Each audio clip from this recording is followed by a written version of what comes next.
Hi guys, so this will be my last presentation for this week, week 17. Our topic is all about gamification. I don't know if I pronounced it correctly, gamification or gamification.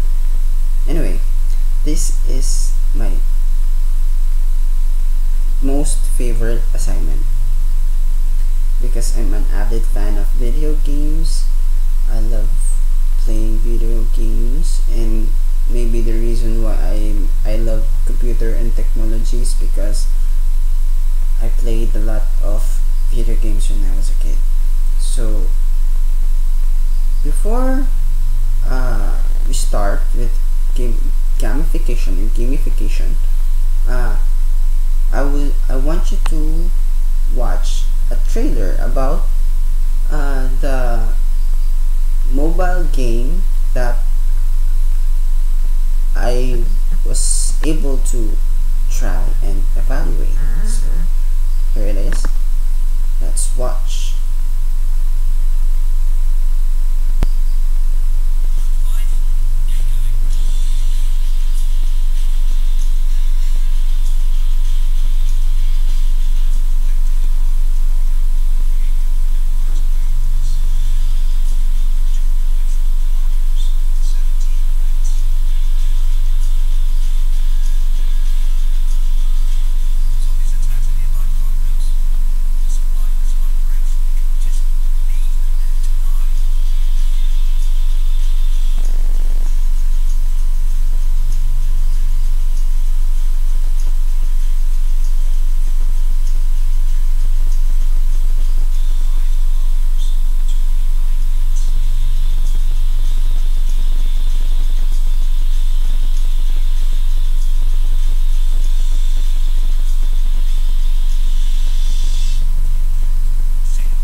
Okay, sorry about the video. I thought it would play smoother, but naglalag kasi. So anyway, bago ako naghanap ng games about about a health related game, ito nilist ko yung mga possible criteria ko every time na naghahanap ako ng pwede kong malaro, and this is the criteria I came up with. Okay, so I had nakagawa ko ng two categories or ng criteria. First is the general criteria, and then the other one, since health related, dapat meron akong health related criteria. So in the general criteria, meron ako dito storyline. So the storyline meaning dapat yung game maganda, yung magiging parang sa description pa lang ng game mo may engganyo ka na niyang laruin yun kasi maganda yung parang istorya ng game. Bakit? Ano ba yung game na yun, tungkol saan? Sino bang ililigtas mo? Ano bang magiging papel mo? Parang ganun. Next, yung gameplay. Gameplay, ibig sabihin kung ano ba siya, marami ba siyang i-click na buttons, marami ba siyang joystick, gagamit ka ba ng joystick, ano bang gagawin, may slide mo lang ba yung fingers mo, parang yun yung gameplay. Next is the variety of levels and missions. Siyempre, dapat yung games maraming missions and dapat engaging siya, challenging, para ganahan kang continue yung paglalaro. And then, cost. Of course, every game naman, syempre marami sa apps ngayon, ng mga app store ngayon na libre, pero kadalasan yung mga mas magagandang game may bayad. So titignan din natin kung yung ibabayad mo ba is worth naman kung gagamitin mo yung app. Next is the health related criteria. Yan nga, katulad na sinabi, since health related game ang kailangan natin evaluate, meron din akong health related criteria. First dyan is motivational boost. Anong ibig ko sabihin sa motivational boost? Yung namomotivate ka ng game para ma-achieve mo yung gusto mong ma-achieve kung bakit mo dinownload yung game. For example, kung fitness app yan, dapat motivating siya para ma-achieve mo yung goal mo to be fit.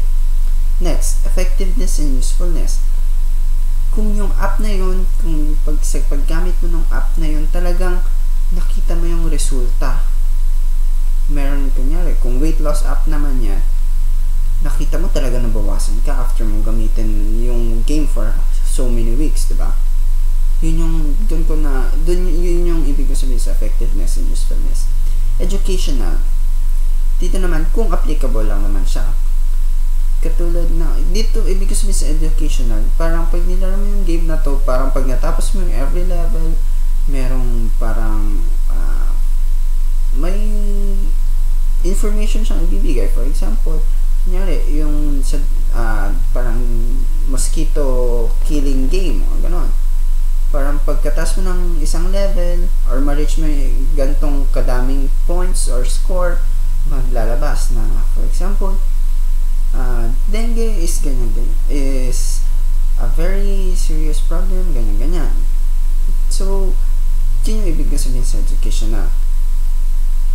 Now, nung nakagawa na ako ng criteria, so nag-search na ako, naghanap na ako sa Google Play, kasi since Android ang gamit ko, so sa Google Play ako naghanap.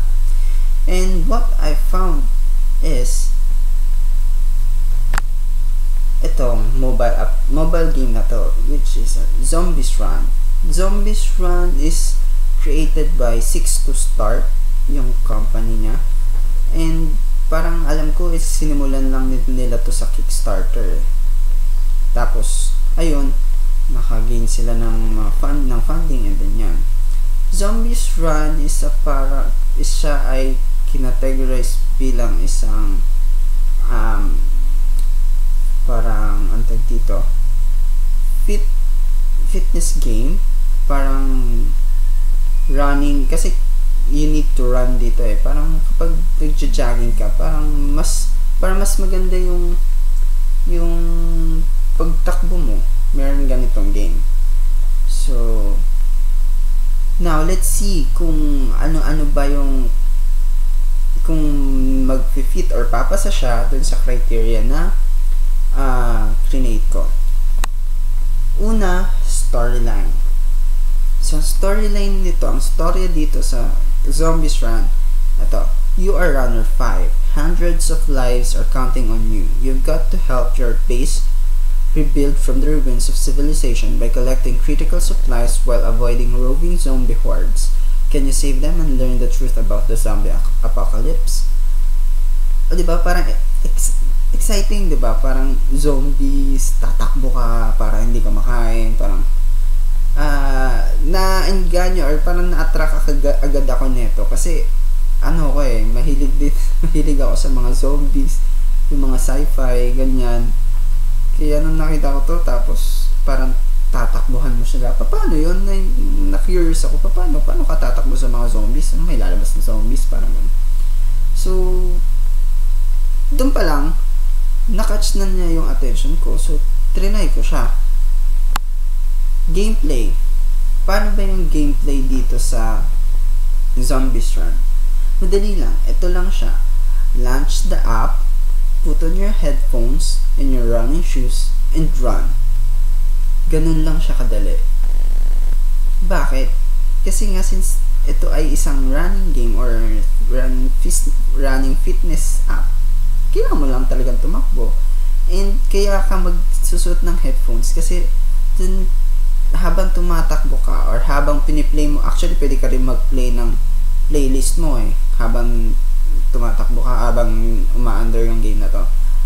Kasi any moment magkakaroon ng parang mga messages, parang may mag-uutos sa'yo na kailangan mo na nito, collect this, and then kailangan mo tumakbo pa kanan kasi may mga zombies sa kaliwa, parang ganon siya. So madali lang siya, diba?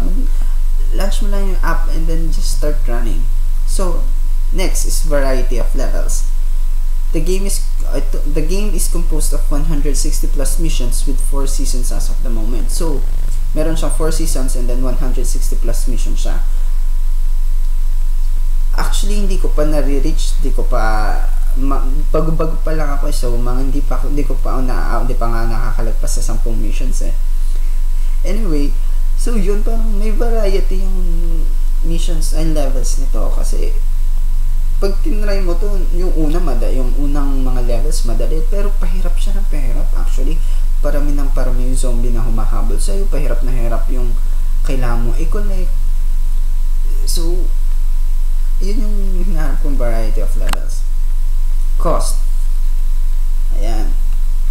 Unfortunately, yung cost ng game is 179.66 pesos para malaro mo siya.